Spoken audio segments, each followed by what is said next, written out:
ভারতের সঙ্গে বাংলাদেশের ৫৪টি যে অভিন্ন নদী, এই নদীর পানির ন্যায্য হিস্সা প্রাপ্তি এটা কোনো কারো করুণার বিষয় নয়। এটা আন্তর্জাতিক আইন অনুযায়ী এটি বাংলাদেশের প্রাপ্য, এটি বাংলাদেশের মানুষের প্রাপ্য।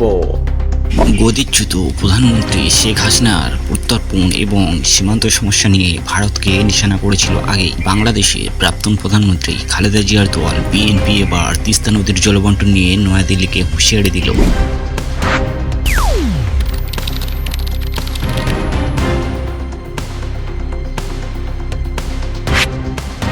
খালেদা পুত্র তথা বিএনপির কার্যনির্বাহী চেয়ারপারসন তারেক রহমান মঙ্গলবার বলেন, প্রতিবেশী দেশ ভারত যদি জলের ন্যায্য অংশীদারি না দেয় বা দিতে দেরি করে, তিস্তা চুক্তি করতে অনীহা প্রকাশ করে, তাহলে দেশ ও জনগণের স্বার্থে কৃষি, কৃষক ও নদী বাঁচাতে তিস্তা সমস্যার সমাধানের জন্য তাদেরকেই বাঁচার পথ খুঁজে নিতে হবে। আন্তর্জাতিক আইন অনুযায়ী ভারত ও বাংলাদেশের মধ্যে প্রবাহিত ৫৪টি নদীর জলবন্টনের দাবি তোলেন তিনি। গত ৫ই আগস্ট শেখ হাসিনা প্রধানমন্ত্রী পদে ইস্তফা এবং ঢাকা ছেড়ে দিল্লিতে আশ্রয় নেওয়ার পরে প্রথমবার বাংলাদেশের কোন রাজনৈতিক দল হিসেবে ঢাকায় কূটনীতিক বৈঠক করেছিল বিএনপি, কিন্তু তারপর থেকেই ধীরে ধীরে সুর চড়াচ্ছে তারা।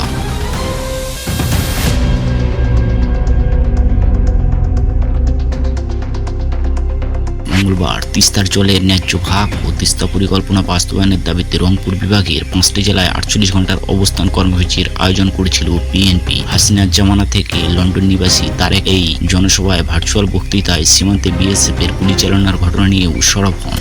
ভারতের সঙ্গে বাংলাদেশের ৫৪টি যে অভিন্ন নদী, এই নদীর পানির ন্যায্য হিস্সা প্রাপ্তি এটা কোনো কারো করুণার বিষয় নয়। এটা আন্তর্জাতিক আইন অনুযায়ী এটি বাংলাদেশের প্রাপ্য, এটি বাংলাদেশের মানুষের প্রাপ্য। অথচ আমরা কি দেখছি?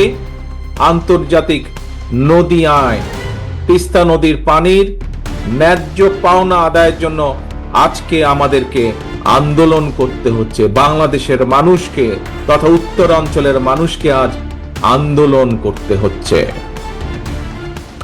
এই পানি বন্টন নিয়ে আমাদের প্রতিবেশী দেশ বাংলাদেশের মানুষের সাথে অপ্রতিবেশীমূলক আচরণ করেই চলেছে। আপনাদের সকলের জানা আছে, আজকে প্রায় ৫০ বছর হলো ফারাক্কার অভিশাপ থেকে বাংলাদেশ মুক্তি পায় নাই। এখন আবার তিস্তা বাংলাদেশের জন্য আরেকটা অভিশাপ হিসাবে দেখা দিয়েছে। সব আন্তর্জাতিক আইন লঙ্ঘন করে আমাদের প্রতিবেশী উজানের গজলডোবায় একটা বাঁধ নির্মাণ করে তিস্তার এই স্বাভাবিক পানি প্রবাহকে তারা নিয়ন্ত্রণ করে চলেছে।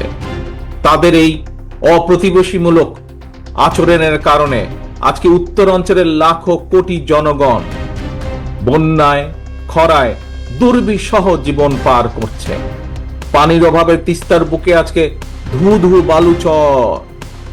একদিকে পানির অভাবে নষ্ট হচ্ছে হাজার হাজার কোটি টাকার ফসল, আবার কখনো হঠাৎ করেই, এই দেখেন ২ দিন আগে যেমন হয়েছে, হঠাৎ করেই উজান থেকে ছেড়ে দিচ্ছে পানি, আর সেই পানির কারণে বন্যায় ভাসিয়ে দিচ্ছে সাধারণ মানুষের ঘর বাড়ি, কৃষকের আবাদি ফসল ভাসিয়ে দিচ্ছে।